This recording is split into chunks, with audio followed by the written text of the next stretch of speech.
ಬೆಂಗಳೂರಿನಲ್ಲಿ ನನಗೆ ರಾಜ್ಯ ರೈತ ಸಂಘ ಮತ್ತು ಹಸಿರು ಸೇನೆ ಸಂಘಟನೆಯ ಅಧ್ಯಕ್ಷರಾದಂಥ ಮಂಜೇಗೌಡರು ಭೇಟಿಯಾದರು.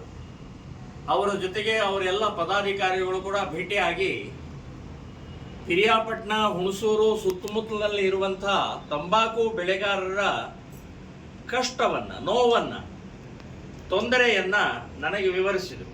ಅಷ್ಟೇ ಅಲ್ಲ, ದಾಖಲೆ ಸಹಿತ ಕೆಲವೊಂದನ್ನು ಹೇಳಿದ ಮೇಲೆ ಬಹಳ ದೊಡ್ಡ ಆಘಾತ ಆಗುತ್ತೆ.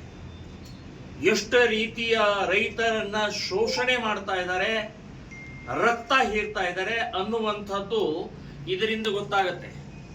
ಸುಮ್ಮನೆ ಒಂದು ಉದಾಹರಣೆ ಹೇಳ್ತಾ ಇದ್ದೀನಿ. ಇವರು RTI ಮೂಲಕ ಮಾಹಿತಿಯನ್ನ ತೆಗೆದಿದ್ದಾರೆ. ರೈತರ ಕಡೆಯಿಂದ ದಂಡ ವಸೂಲಿ ಮಾಡಿದ್ದಾರೆ. ಒಂದು ವರ್ಷಕ್ಕೆ 14,500 ಕೋಟಿ ಮಾಡಿದ್ದಾರೆ.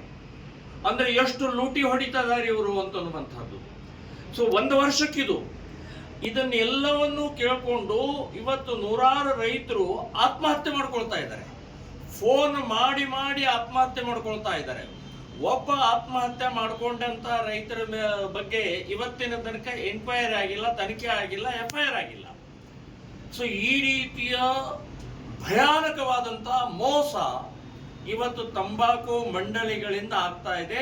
ಇನ್ನೊಂದು ಬಹಳ ದೊಡ್ಡ ಆಘಾತಕಾರಿ ಅಂತಂದ್ರೆ ITC ಕಂಪನಿಯವರ ಜೊತೆಗೆ ನಮ್ದು ವ್ಯವಹಾರ ಇಲ್ಲ ಅಂತನ್ನುವಂಥದ್ದು ಕೂಡ ಹೇಳಿದ್ದಾರೆ. ಸಂಬಂಧನೇ ಇಲ್ಲ ಅಂತ. ಹಾಗಾದ್ರೆ ದಂಡ ವಸೂಲಿ ಯಾಕೆ ಮಾಡ್ತಾ ಇದ್ದಾರೆ? ಯಾರಿಗೋಸ್ಕರ ಮಾಡ್ತಾ ಇದ್ದಾರೆ?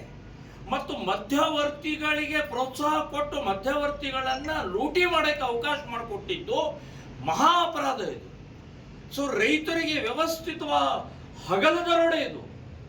ಸೊ ಈ ರೀತಿಯ ಮೋಸ ಮಾಡ್ತಾ ಇರುವಂತ ಇವತ್ತು ತಂಬಾಕು ಮಂಡಳಿಯವರ ಮೇಲೆ ಕ್ರಮ ಜರುಗಿಸಬೇಕು. ಶ್ರೀರಾಮ ಸೇನೆ ಸಂಘಟನೆ ಈ ಹೋರಾಟಕ್ಕೆ ಸಂಪೂರ್ಣವಾದಂತಹ ಬೆಂಬಲವನ್ನು ಸೂಚಿಸ್ತಾ ಇದ್ದೀವಿ. ಇಷ್ಟರಲ್ಲೇ ನಾನು ಮೈಸೂರು ಹೋಗಿ, ಹುಣಸೂರು ಹೋಗಿ ರೈತರನ್ನು ಕೂಡ ಭೇಟಿಯಾಗಿ ಈ ವಿಚಾರದ ಕುರಿತು ನಮ್ಮ ಹೋರಾಟವನ್ನು ಕೂಡ ಬೆಂಬಲಿಸಿ ನಾವು ಮುಂದುವರಿಸ್ತೀವಿ ಅಂತನ್ನುವಂಥದ್ದು ಈ ಸಂದರ್ಭದಲ್ಲಿ ಹೇಳ್ತೇನೆ. ನಾನು ರೈತರಿಗೆ ವಿನಂತಿ ಮಾಡ್ತಾ ಇದ್ದೀನಿ, ರೈತರು ಯಾರೂ ಕೂಡ ಎಷ್ಟೇ ಕಷ್ಟ ನೋವು ಆದರೂ ಕೂಡ ನೀವು ಸಾವು ಅನ್ನುವಂಥದ್ದು ನಿಮ್ಮ ಮನಸ್ಸಿನಲ್ಲೂ ಬರಬಾರ್ದು, ನಿಮ್ಮ ಕನಸಿನಲ್ಲೂ ಬರಬಾರ್ದು. ಸಾಯಬೇಡಿ, ಹೋರಾಟ ಮಾಡೋಣ, ನಾವು ನಿಮ್ಮ ಜೊತೆಗಿದ್ದೀವಿ.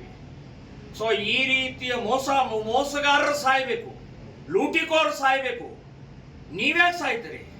ಸೊ ನೀವು ಸಾಯುವಂತ ಮನಸ್ಥಿತಿಯನ್ನು ಇದು ಮಾಡಬೇಡಿ. ನಿಮ್ಮ ಇಡೀ ಕುಟುಂಬ ನಿಮ್ಮ ಮೇಲೆ ಡಿಪೆಂಡ್ ಇರುತ್ತೆ. ನೀವು ಅದಕ್ಕೆ ಅನುವು ಮಾಡಿಕೊಡೋಕೆ ಹೋಗ್ಬೇಡಿ, ಅನಾಥ ಮಾಡಕ್ ಹೋಗ್ಬೇಡಿ. ರೈತರನ್ನ ಬರೇ ನಿಮ್ಮ ಕುಟುಂಬ ಅಷ್ಟೇ ಅನಾಥ ಅಲ್ಲ, ಸಮಾಜ ಅನಾಥ ಆಗತ್ತೆ.